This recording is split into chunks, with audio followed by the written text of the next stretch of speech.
Chicos, sean todos bienvenidos. En esta oportunidad vamos a iniciar con la primera clase del sistema respiratorio. Sistema respiratorio, como su nombre lo indica, está constituido por un conjunto de estructuras que vamos a ir describiendo en el transcurso de esta y la próxima clase. El sistema respiratorio, como bien se indica, su función principal corresponde al intercambio gaseoso. Es el proceso mediante el cual nosotros de forma involuntaria y automática podemos tomar el oxígeno para poder utilizarlo o incorporarlo a nuestras células para realizar sus procesos metabólicos en los que es necesario la utilización del oxígeno y la generación de energía o la producción de ATP. Este oxígeno utilizado permite el intercambio con dióxido de carbono o anhídrido carbónico, que es lo que se obtiene como producto final de la respiración. Este es nuestro punto clave en este aparato respiratorio. Sin embargo, el aparato respiratorio cumple con otras funciones. Por ejemplo, la puerta de entrada de este sistema respiratorio corresponde a la nariz y fosas nasales. Allí vamos a tener no solo la vía para la inspiración o la recepción del aire, sino que también tenemos allí los receptores específicos para la percepción del olfato. Adicional a esto, vamos a tener en la laringe la producción de la voz y tenemos otras estructuras que sirven como cajas de resonancia, es decir, nuestra voz es característica dependiendo de nuestras cuerdas vocales que se encuentran en la laringe y que también están, tiene que ver con la resonancia de este sonido a través de nuestros senos paranasales. Adicional a esto, por el mismo proceso de liberación de CO2 como nuestro material de, digamos, de desecho, producto de ese proceso respiratorio, pues entonces también se carga el sistema respiratorio de ayudar a controlar el pH sanguíneo. Y pues por supuesto, cabe destacar que el sistema respiratorio funciona íntimamente relacionado con el sistema cardiovascular.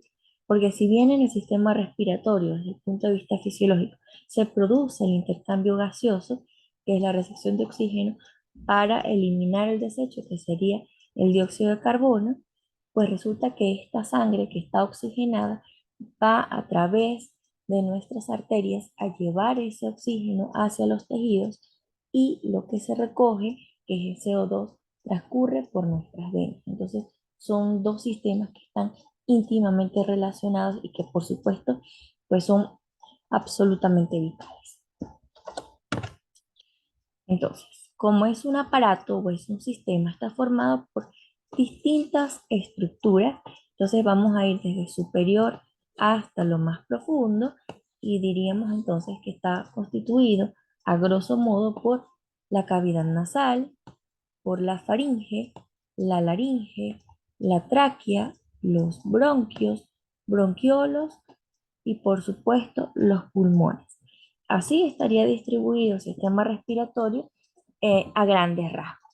Sin embargo, podemos hacer clasificación de este sistema respiratorio y podemos hacer dos clasificaciones. Una clasificación propiamente anatómica y una clasificación fisiológica o funcional.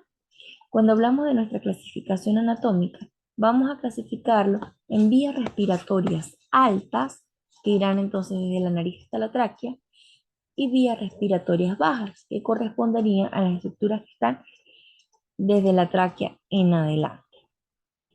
Si hablamos de ese proceso de la clasificación fisiológica, hablaríamos de una zona de conducción que corresponde al paso del aire desde las fosas nasales hasta la tráquea y hablaríamos de una zona de intercambio gaseoso, una zona respiratoria que es en donde se produce propiamente el intercambio gaseoso, que ocurre pues básicamente en los alvéolos y sacos alveolares.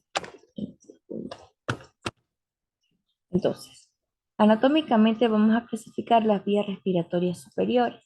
La primera estructura, la puerta de entrada de nuestro sistema respiratorio, corresponde a las fosas nasales, estructura que no solo permite el paso del aire, sino que, como ya lo nombramos, allí se forma nuestro primer par craneal, que es el nervio olfatorio, que está relacionado con la percepción de no solo con la percepción de los olores, con la transformación de estas sustancias químicas en sensaciones para nosotros, un estímulo sensorial, la percepción de los olores, sino que también está íntimamente relacionado con el gusto.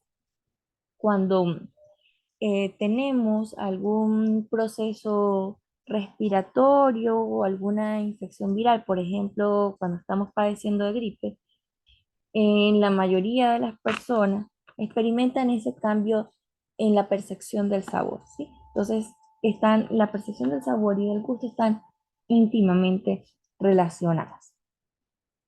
La porción posterior a esas fosas nasales corresponde con la primera porción de la faringe, que corresponde a la nasofaringe, que se extiende entonces desde la base craneal en el receso amigdalino hasta el velo del paladar. Luego tendríamos la orofaringe, que iría desde el velo del paladar hasta el hueso yoides, y luego tenemos la laringofaringe, que es un punto en común de la vía respiratoria con la vía digestiva. Tenemos la laringe, que se continúa con la tráquea. Esas serían entonces nuestras vías respiratorias superiores, que en términos fisiológicos correspondería a las vías de conducción, porque es la transmisión del aire hacia la zona de intercambio, a la zona respiratoria propiamente dicha. Entonces, empecemos con nuestra primera estructura, que corresponde a las fosas nasales. Las fosas nasales corresponden al armazón o a la estructura ósea, la cavidad enmarcada dentro del macizo facial propiamente dicho. En la porción anterior a esas fosas nasales vamos a tener una estructura con una constitución anatómica hecha de cartílago, de pequeños ligamentos recubierta de mucosa en su capa interna y recubierta de piel en su cara externa, que corresponde entonces a la nariz. Entonces, la definimos como una estructura cartilaginosa prominente situada en la parte frontal de la cara. ¿Por qué? Porque estos cartílagos, esta porción cartilaginosa, va a estar articulada con los huesos que enmarcan la ventana piriforme. Esta estructura o la nariz es la encargada de abrir esa vía respiratoria, o sea, la puerta de entrada de la vía respiratoria a través de los orificios nasales o también conocidos como las narinas. La apertura de nuestra nariz corresponde a los orificios nasales propiamente dichos o también podemos llamarles narinas.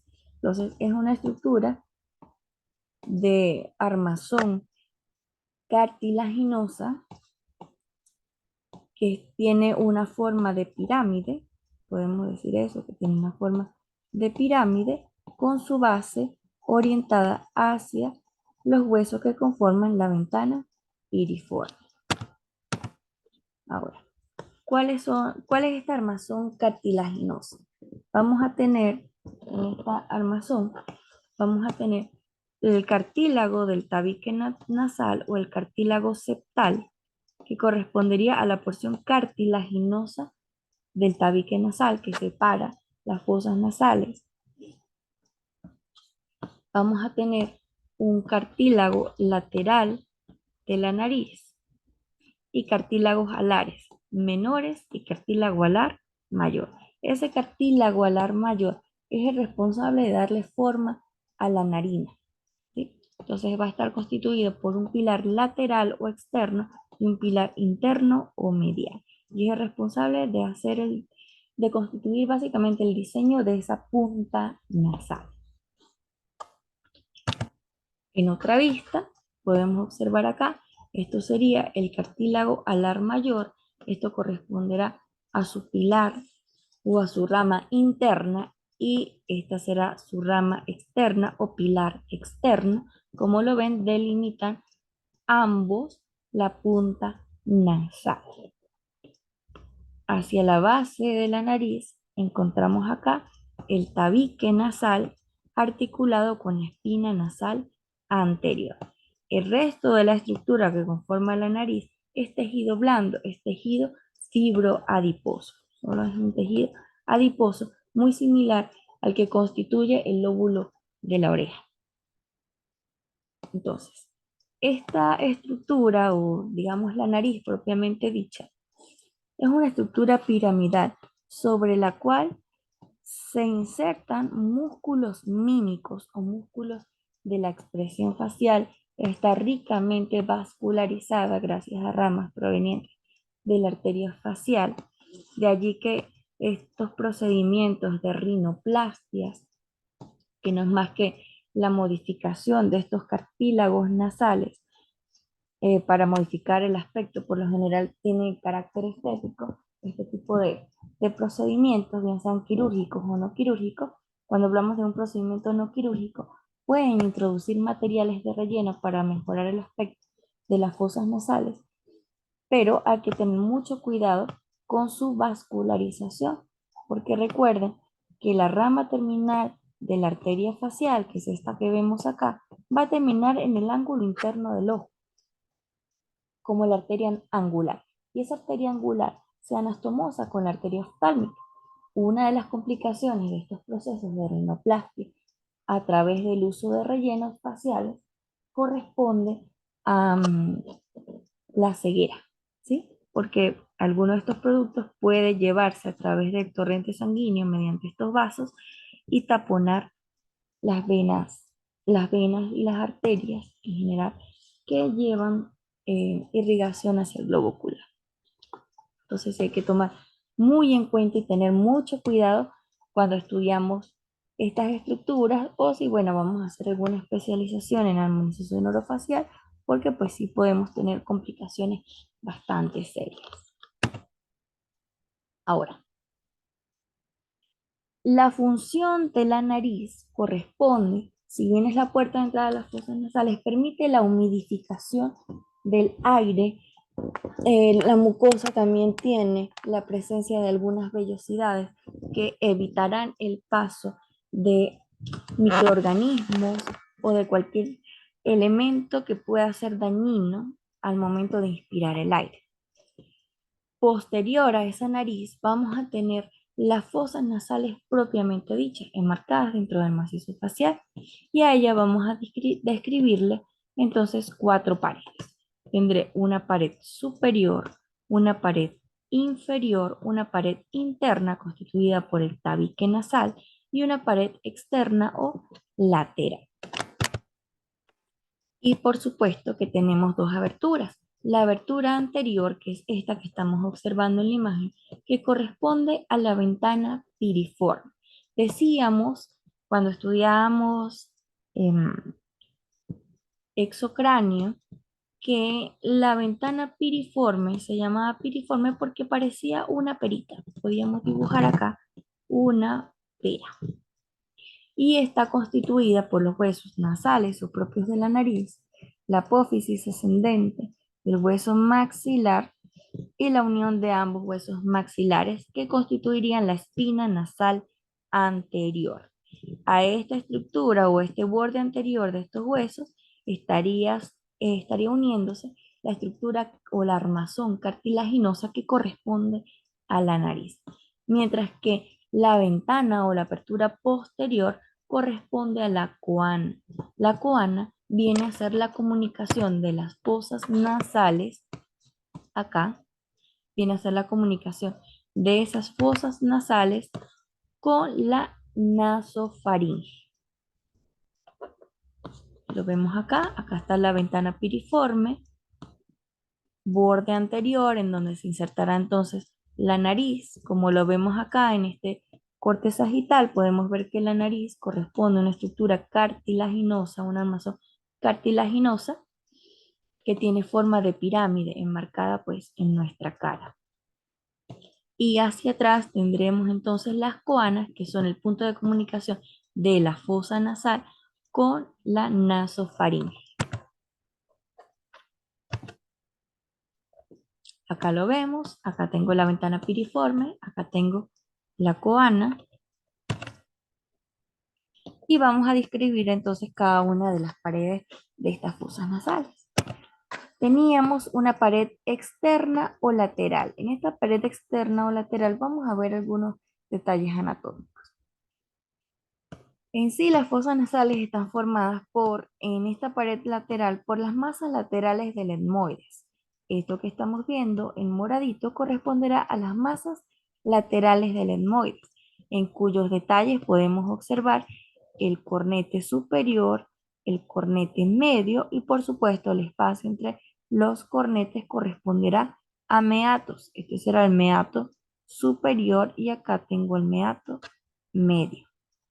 También tengo un hueso propio del macizo facial, que es el cornete o concha inferior, articulado a las crestas turbinales del hueso maxilar. Estamos viendo, esta es la cara interna del hueso maxilar. Acá tengo la apófisis ascendente del hueso maxilar. Vemos acá también la lámina vertical del hueso palatino, que corresponderá pues, a detalles de esta pared externa o lateral. Tenemos una pared superior. En esta pared superior está constituida por la lámina cribosa del etmoides. Recuerden que en las fosas nasales tenemos la percepción sensorial del olfato. Entonces vamos a tener una mucosa respiratoria a nivel anterior e inferior y la porción más superior y posterior corresponderá a la mucosa olfatoria. En esta mucosa olfatoria es que vamos a ver nuestros receptores periféricos de esta vía de la olfacción. Para la formación entonces de los filetes olfatorios que pasan por esos agujeritos de la lámina cribosa para hacer entonces los bulbos olfatorios y el nervio olfatorio como tal, que es nuestro primer parte. Y tenemos un piso o pared inferior. Esa pared inferior de las fosas nasales corresponde al techo de la cavidad bucal. Está constituida por las apófisis palatinas de los huesos maxilares y la lámina horizontal del hueso palatino, en el cual podemos observar detalles anatómicos como la espina nasal anterior, la espina nasal posterior. Y la pared interna o medial, que está constituida por el tabique nasal. Este tabique nasal consta de dos porciones. Una porción posterior que corresponde al tabique nasal en su porción ósea, que estaría hecho por la lámina perpendicular del etmoides y el hueso vomer, y una porción anterior que corresponderá al cartílago septal o al cartílago del tabique nasal. Básicamente, esta formación del tabique nasal permite que tengamos fosas nasales derecha e izquierda. Detalles que vamos a observar cuando tenemos las fosas nasales recubiertas de mucosa. Vamos a tener el cornete superior, el cornete medio, que debemos recordar que en términos óseos corresponden a las masas laterales del etmoides, y el cornete o concha inferior. Espacios entre ellos corresponderán a los meatos, el meato superior, el meato medio y el meato inferior. ¿Para qué existen estos cornetes? La forma del cornete es como una especie de hélice y permite la humidificación y el calentamiento del aire. En este corte coronal podemos observar las fosas nasales enmarcadas en el centro del macizo facial, alrededor del cual podemos describir que estas fosas nasales se encuentran internas o mediales a las cavidades orbitarias, a los senos maxilares y superior a la cavidad bucal. Tenemos alrededor de las fosas nasales estructuras que van a hacer cavidades excavadas dentro de los huesos faciales que corresponderá a los senos paranasales. Paranasales, ¿por qué? Porque están en la periferia de esas fosas nasales, cuyo contenido em, producción de moco y aire como tal van a tener una conexión directa con las fosas. Irrigación de las fosas nasales. Las fosas nasales van a estar irrigadas a partir de la arteria esfenopalatina. Recuerden ustedes que la arteria esfenopalatina es la rama terminal de esta arteria que tenemos acá, que corresponde a la arteria maxilar interna. Arteria esfenopalatina, rama terminal de la arteria maxilar interna. Si lo vemos, esta arteria esfenopalatina va a dividirse en un ramo interno que va a irrigar el tabique nasal y un ramo externo que va por toda la cara externa, propiamente dicha, de las fosas nasales. Esta arteria esfenopalatina va a salir a través o va a pasar a través del conducto incisivo, entiéndase acá canal incisivo porque lo estamos viendo abierto, a dirigirse hacia atrás para permitir la irrigación también del paladar duro. Adicional a esta arteria esfenopalatina tenemos las arterias etmoidales anteriores y posteriores.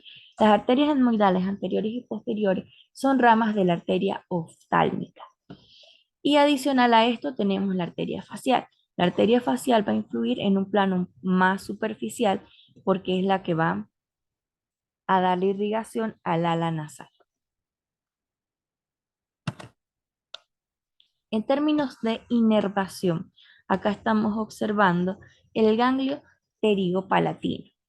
Vamos a estar inervados a través de los nervios nasales, que son estos que vemos acá, distribuyéndose por la cara externa de las fosas nasales a través de los cornetes.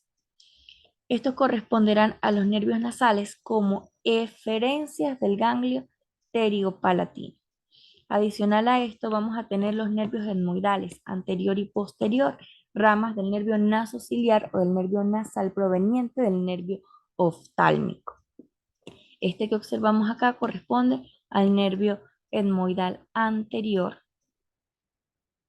y estos serán los filetes o las eferencias del ganglio pterigopalatino. Recuerden que la inervación de las fosas nasales debe tener un componente autónomo porque esta mucosa respiratoria pues tiene esa capacidad de secreción. Entonces vamos a tener acá eferencias del ganglio pterigopalatino, los nervios nasales y también el nervio nasopalatino, que es este que vemos acá. Ese nervio nasopalatino va a pasar por la cara interna o el tabique nasal para terminar o sí, para hacer su emergencia a través del agujero incisivo y dar irrigación, inervación a el tercio anterior del paladar duro. Acá los podemos observar.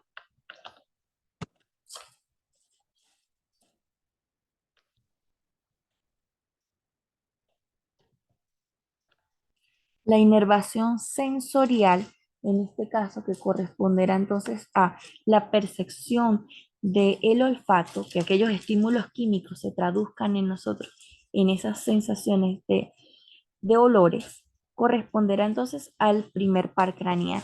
Aquí lo observamos, la formación de estos filetes olfatorios que van a ir a perforar la lámina cribosa para hacer entonces los bulbos olfatorios.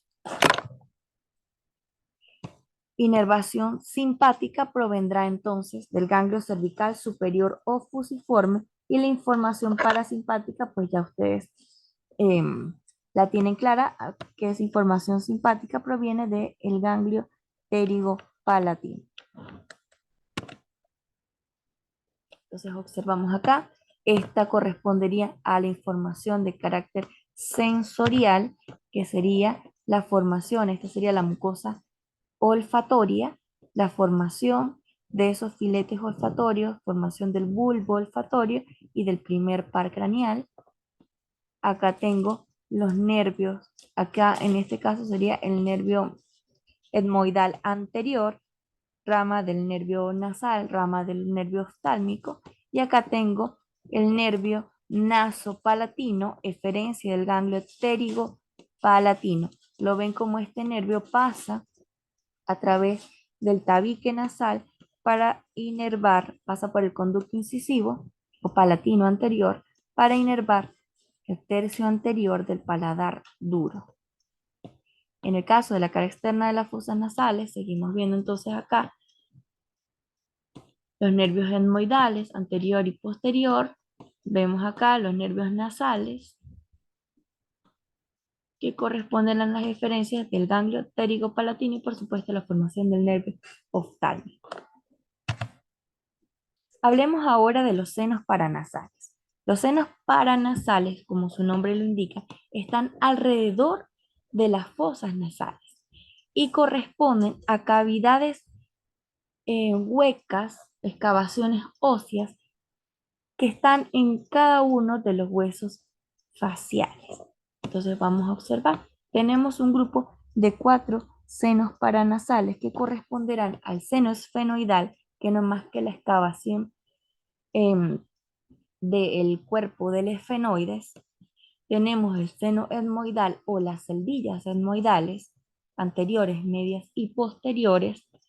El seno maxilar, amplio y característico, enmarcado dentro del hueso maxilar, y el seno frontal, que tiene pues también su característica de ser la cavidad ósea del hueso frontal.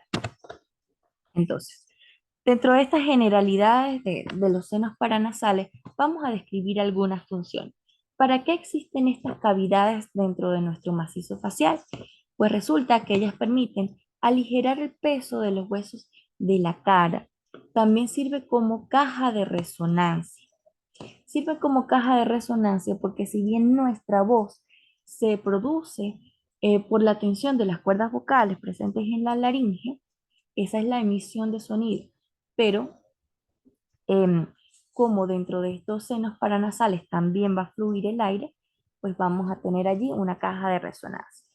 Si han percibido que cuando tenemos las fosas nasales congestionadas, que estamos pasando por un proceso viral, que tenemos gripe, hablamos diferente, ¿sí? Es lo que conocemos como la voz nasal. Nuestra voz se va a modificar cuando existe congestión dentro de nuestros senos paranasales o fosas nasales. También tienen la capacidad de producir moco adicional. ¿Por qué? Porque como son cavidades neumáticas y forman parte de este sistema respiratorio, esa mucosa que recubre los senos paranasales es mucosa de tipo respiratorio. Y esta mucosa de tipo respiratoria tiene la capacidad o la potestad de producir moco. Iniciamos con el seno maxilar. El seno maxilar es la cavidad ósea enmarcada dentro del espesor del hueso maxilar. El hueso maxilar corresponde al hueso núcleo o armador alrededor del cual se articula el resto de los huesos de la cara. Este seno maxilar es el seno paranasal de mayor tamaño y pues de amplia importancia clínica para el odontólogo. Vamos a describirlo.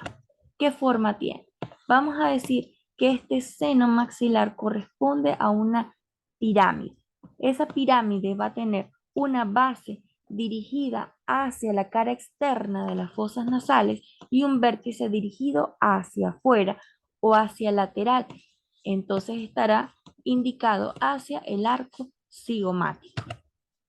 Tendré una pared anterior que corresponderá el espacio que está en relación al detalle anatómico del hueso maxilar, que es la fosa canina. Tengo una pared interna o medial, que será la que está en relación con la pared externa o lateral de las fosas nasales. Esta pared interna o medial viene a ser la base de nuestra pirámide, porque el vértice corresponde al arco cigomático o está orientado hacia el arco cigomático. Tengo una pared posterior que corresponderá a la tuberosidad del maxilar y el techo corresponderá al piso de la órbita. Como bien les comentaba, pues el hueso maxilar corresponde al hueso armador, alrededor del cual se encuentran las cavidades del macizo facial. Entonces, por supuesto, que el hueso maxilar contribuye a formar parte de la órbita de las fosas nasales y también de la cavidad bucal. El piso es muy importante recordar que está en relación a los procesos alveolares o a las apófisis alveolares del maxilar. Estas apófisis alveolares, por supuesto, que contienen las piezas dentales. Entonces, hablamos de las relaciones. A nivel superior se relacionará, o su pared superior se relaciona con la órbita. Lo vemos acá. Pared superior se relaciona con la órbita. La pared inferior se va a relacionar con los molares y premolares. Esta es la importancia clínica principal. Cuando existe descenso del piso del seno maxilar, puede que este piso esté en una íntima relación con las raíces de estas piezas dentarias y que en el proceso de hacer una cirugía de alguna de estas piezas, de un molar o de un premolar, podamos hacer una comunicación bucosinusal. ¿Por qué una comunicación bucosinusal?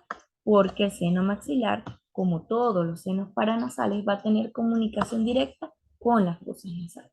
Entonces, el paciente nos va a referir, por ejemplo, que toma agua y se le sale por la nariz. Eso significa que cuando se hizo la cirugía de alguna de estas piezas dentarias, la comunicación corresponde a que una de esas raíces estaba dentro de este seno maxilar. Entonces, la comunicación anterior ¿con quién? Con la fosa canina. Comunicación posterior con la fosa pterigopalatina. Porque han ustedes de recordar que la pared posterior de este seno maxilar que corresponde a la tuberosidad del maxilar viene a ser la pared anterior de la fosa pterigopalatina. Una complicación mucho menos común, pero que también pudiese llegar a pasar, es el desplazamiento en un proceso de cirugía del tercer molar hacia la fosa pterigopalatina por la fractura de esta tuberosidad del maxilar. Y pues la relación con mi pared interna corresponde a las fosas nasales. ¿Dónde? ¿Cuál es el punto de comunicación del seno maxilar con las fosas nasales? A través de esta estructura que vemos acá. Esta estructura corresponderá al ostium maxilar, así se llama. Ese es el orificio que comunica el seno maxilar con las fosas nasales. El ostium maxilar. Irrigación del seno maxilar a través de la arteria infraorbitaria y la arteria palatina descendente, ambas ramas de la arteria maxilar interna. Inervación del seno, de este seno paranasal corresponde a los nervios, desde el punto de vista sensitivo, corresponderá entonces a los nervios dentarios o alveolares anteriores, medios y posteriores. Entonces, nervios dentarios anteriores y medios corresponden a ramas colaterales del nervio infraorbitario, rama terminal del nervio maxilar, y el nervio dentario posterior si es una rama directa del nervio maxilar. Recuerden que hablábamos de la formación de un plexo alveolar o de un plexo dental. Lo vemos acá con algunas radiografías. Acá vemos el piso, esta línea que ven acá corresponde al piso del seno maxilar, esto es el piso de las fosas nasales y el paladar duro, y esto que viene acá descendiendo es este espacio, esta cavidad que está acá lateral o en relación lateral a las fosas nasales, lo vemos acá, esto corresponderá a la tuberosidad del maxilar, y si lo ven acá, acá el piso del seno maxilar se encuentra descendido y tenemos raíces dentarias que están en íntima relación con ese piso. Al hacer una cirugía acá, podemos hacer perfectamente una comunicación bucosinusal. Esas son cosas que tenemos que tomar en cuenta a la hora de planificar nuestro procedimiento. Siguiente seno paranasal, el seno frontal. Este seno frontal, en su ubicación, lo vamos a ubicar excavado dentro del hueso que lleva su nombre, dentro del hueso frontal.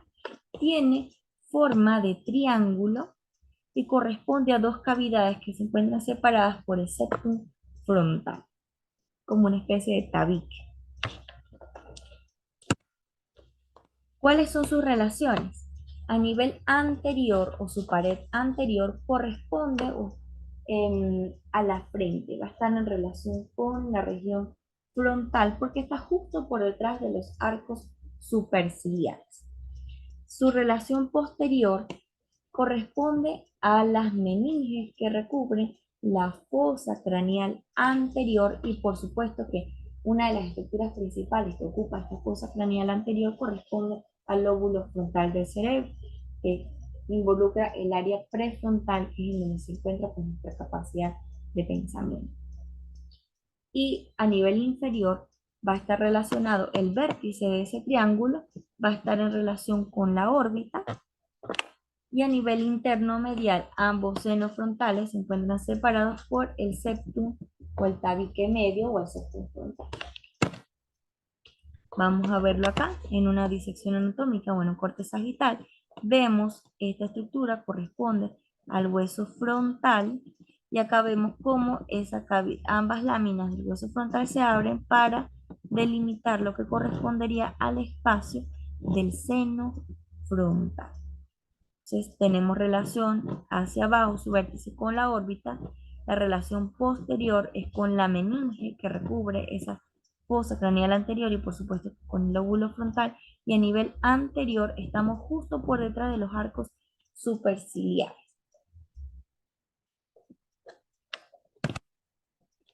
En lo que corresponde a la comunicación con las fosas nasales o con su drenaje, lo va a hacer a través del infundíbulo, el canal que une el seno frontal con las fosas nasales o que permite su drenaje corresponde al infundíbulo.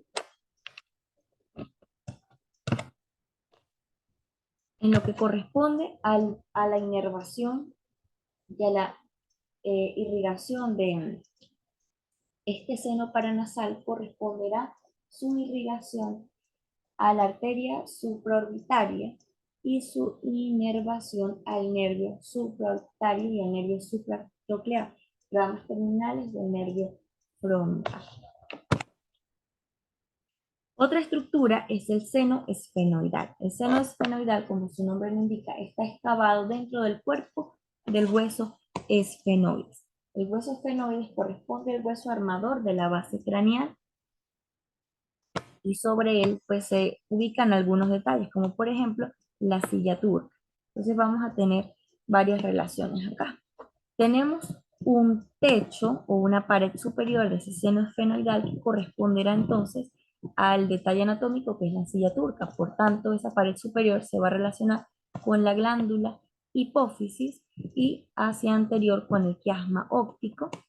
Lateralmente a esa cavidad dentro del cuerpo del esfenoide vamos a tener el seno cavernoso con todo su contenido, entre ellos la arteria carótida interna. A nivel inferior corresponde al techo de la nasofaringe. Recuerden que acá vamos a tener las coanas que comunicaban las fosas nasales con la nasofaringe. Aquí vemos la apertura o la comunicación de esta nasofaringe con el oído medio, que corresponde a la tuba auditiva, que será el orificio de la tuba auditiva. Y tenemos que a nivel anterior, pues voy a tener la comunicación con las fosas nasales. ¿Cuál es el punto de drenaje de este seno esfenoidal? Ese punto de drenaje va a ser el receso esfenoetmoidal. Esto que vemos acá corresponde al receso esfenoetmoidal. Ese receso esfenoetmoidal va a drenar en el cornete superior. Posterior a esto tenemos las celdillas etmoidales. Las celdillas etmoidales corresponden a tres grupos de cavidades excavados dentro del cuerpo del etmoides o de las masas laterales del etmoides y vamos a tener celdillas etmoidales anteriores, celdillas medias y celdillas posteriores. ¿Dónde se encuentran estas celdillas etmoidales? A nivel superior se van a relacionar con la base craneal, por supuesto. A nivel lateral vamos a tener la órbita. A nivel posterior tenemos el seno esfenoidal y a nivel interno o medial vamos a tener la relación con las fosas nasales. Para ser más específicos, con el cornete superior y medio. Recuerden que estas celdillas etmoidales están excavadas dentro de esas masas laterales del etmoide. Y justamente uno de esos detalles de las masas laterales del etmoide las constituyen el cornete superior y medio, como detalle de la cara externa de esas fosas nasales. Entonces, vamos a observar acá. Tengo las celdillas etmoidales anteriores, medias y las celdillas etmoidales posteriores. El drenaje. ¿Cómo va a ser el drenaje? El drenaje de estas celdillas etmoidales corresponderá a que las celdillas anteriores y medias drenan en el meato medio a través del hiato semilunar. La celdilla posterior va a drenar en el meato superior. Entonces acá podemos hacer un recuento de los drenajes a las fosas nasales. Entonces vemos acá esta estructura que nos pintaron en verde corresponde al conducto lacrimonasal, que forma parte de ese aparato lagrimal que permite el drenaje de las lágrimas. Entonces, ese drenaje que partía desde el saco lagrimal conectaba con el conducto lacrimonasal. Ese conducto lacrimonasal permite el drenaje de las lágrimas al meato inferior. Es por eso que cuando lloramos se nos agua la nariz, porque estamos drenando parte de nuestras lágrimas hacia el meato inferior. En el meato superior solo va a drenar las celdillas etmoidales posteriores, mientras que el meato medio corresponde al punto donde más estructuras drenan, porque a través del infundíbulo el seno frontal va a drenar en el meato medio. A través del ostium maxilar, que es este agujerito que vemos acá, va a drenar el seno maxilar, y las celdillas etmoidales anteriores y medias también van a drenar en el meato medio a través del hiato semilunar. Entonces aquí tenemos los drenajes y las conexiones de los senos paranasales hacia las fosas nasales. Importante que recordemos que la inervación parasimpática proviene del ganglio teriopalatino, también parte la inervación simpática proviene del ganglio cervical superior y fusiforme, y pues la inervación desde el punto de vista sensorial corresponde al nervio maxilar, para el seno maxilar, a los nervios etmoidales, en el caso del seno esfenoidal, y de las celdillas etmoidales. Inervación sensitiva del seno frontal corresponde a ramas del nervio nasal proveniente del nervio oftálmico. Entonces, hasta acá esta primera clase que corresponde pues a las vías respiratorias superiores que netamente recuerden desde el punto de vista funcional corresponden a vías de conducción del aire, que es digamos nuestra función principal de este aparato respiratorio. Esto ha sido todo. Muchísimas gracias por su atención.